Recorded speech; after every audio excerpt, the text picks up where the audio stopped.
Teddy Roosevelt passed away on January 6, 1919.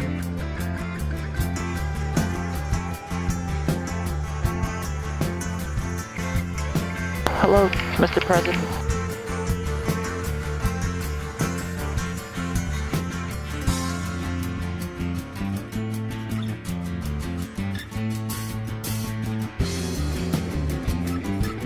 So this is the actual house that President Theodore Roosevelt and his family lived in.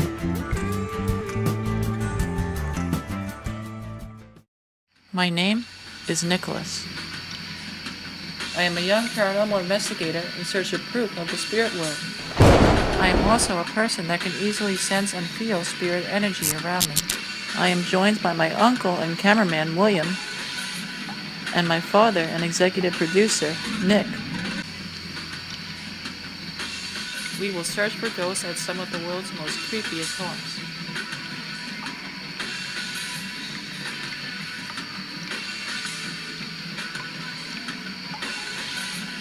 This is a haunted legacy.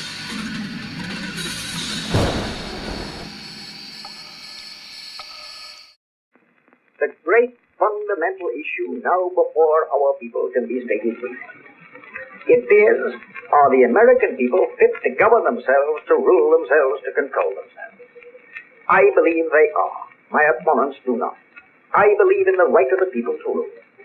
I believe that the majority of the plain people of the United States will, day in and day out, make fewer mistakes in governing themselves than any smaller class or body of men, no matter what their training, will make in trying to govern them. I believe again that the American people are as a whole capable of self-control and of learning by their mistakes.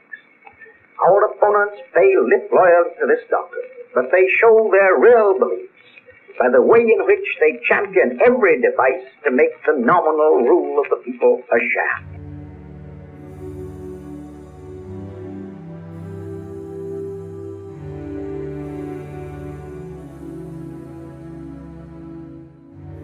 On October 27, 1858, Theodore Roosevelt was born in New York City on 20th Street. While he was growing up, he lived with his parents, his younger brother named Elliot, his younger sister named Corinne, and his older sister named Anna. His health was poor as a child, and he had suffered occasionally with asthma. Most of his asthma attacks occurred at night, and it put both himself and his parents in complete distress. At the age of 7, he became intrigued in zoology. He gradually started learning the rudiments of taxidermy, and he eventually established his own museum with his two cousins called the Roosevelt Museum of Natural History. By the time he was an adult, he was already a very diverse individual. He served as an explorer, naturalist, American statesman, an author, a soldier, and then ultimately he became the 26th President of the United States of America. Prior to his presidency, he also served as the 25th Vice President of the United States, as well as the 33rd Governor of New York State. In 1880, Roosevelt married a woman named Alice Hathaway Lee, and the day that they got engaged was actually on his 22nd birthday. Eventually, they had a daughter named Alice Lee Roosevelt. She was born on February 12, 1884. 2 days after the birth, Roosevelt's wife had suddenly died due to an undiagnosed case of kidney failure. And on the same day, his mother, Mittie, had also passed away of typhoid fever only 11 hours earlier. The demise of these two had torn him apart at the time. Fortunately, on December 2, 1886, Theodore Roosevelt became lucky when he married his second wife, Edith. Then he became the governor of New York from 1899 to 1900. Next, he became the 25th vice president from March 1901 to September 1901. And on that same day, in September 1901, he took over as President of the United States.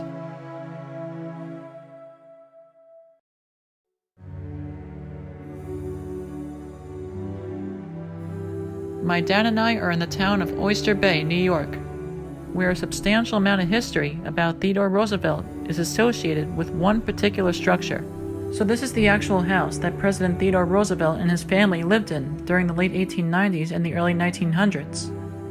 This house was built in 1881 by his uncle, and then his family moved in here in 1887. And what's interesting is that President Theodore Roosevelt would give many profound speeches in the front of his house.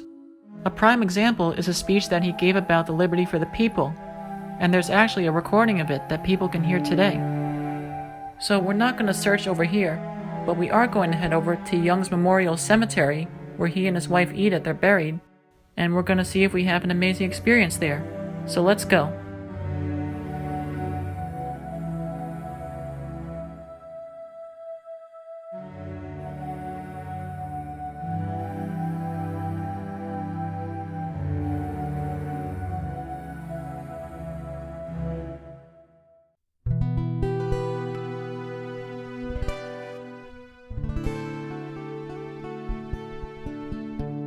When we both arrived at the cemetery, we entered through the front gate, and we made our way towards the final resting place of Theodore Roosevelt and his wife Edith.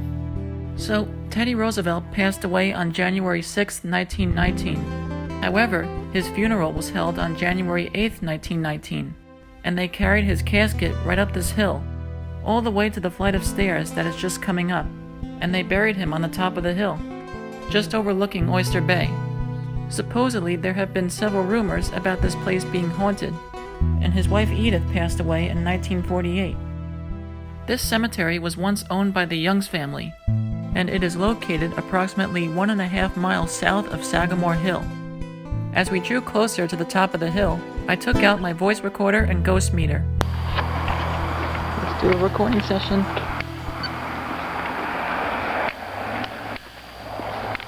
Who's here? President Roosevelt, are you here? Hello, Mr. President. Teddy Roosevelt. I know you don't like being called Teddy, so forgive me if I slipped. My name is Nicholas. In the midst of my recording session, we finally came across the grave. We headed up the flight of stairs.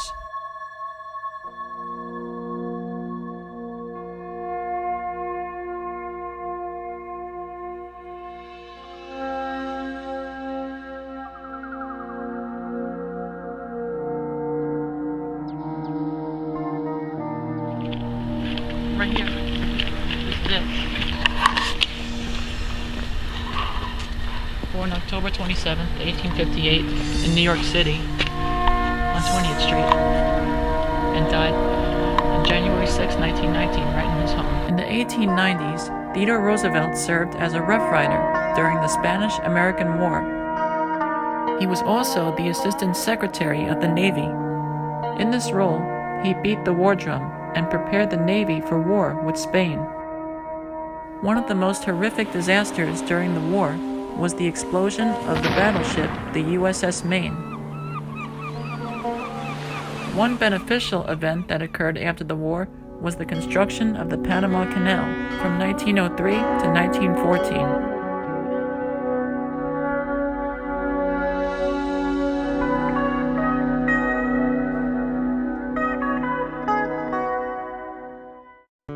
I sat on a bench near the grave, and I continued asking questions to any residual spirits.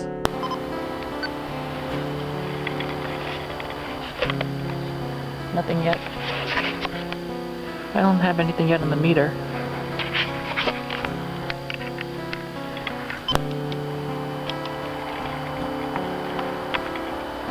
Come on, Teddy Roosevelt. With no voices or visual evidence captured, we wrapped up our investigation at Young's Memorial Cemetery.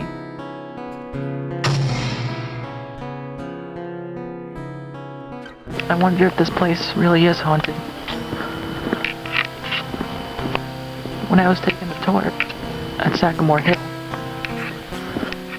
I had an eerie feeling.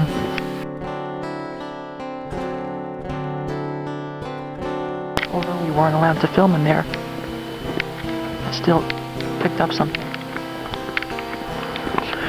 Incredible. Incredible history. That's a wrap. Young's Memorial Cemetery. As we left the cemetery, my ghost meter started flashing. Oh, my ghost meter's going up. Why is it doing that?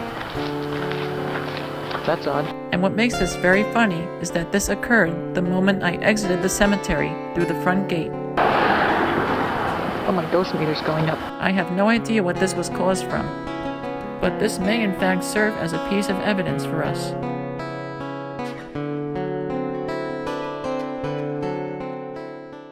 After we left the site, I interviewed my Uncle William and asked him what his thoughts were about Theodore Roosevelt, his house, his legacy, and the cemetery. Okay, Uncle William, so we're going to talk about Theodore Roosevelt, the 26th President of the United States. And the way I view him is that he was very interesting. He was very interested in taxidermy, and he built the Museum of Natural History in New York City with his two cousins.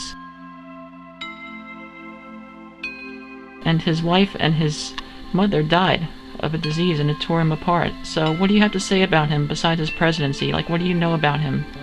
Not too much. I know he was a hunter, which I don't approve of hunting, but he was a hunter. And conservationist. Yeah, but he had that personality to him also when he was president. He used to say, like, bully. And I mean, what did you think of him in the Spanish-American War? Because he built the Panama Canal at that time. That was necessary. Well, he got the bill passed, so it can be built, and well, that was something necessary that we needed. That was good. I mean, every president does something good that's needed, and that's what he did. Yeah, and then also, just what do you think of his family, like with his first wife, and then he met his second wife, Edith, and then she passed away a few years later, and his kids. That's a shame. I don't know really anything about his too much of it. He wasn't known too much about his personal life, except a few things. It was sad that his wife passed away, but nothing you can really do about it.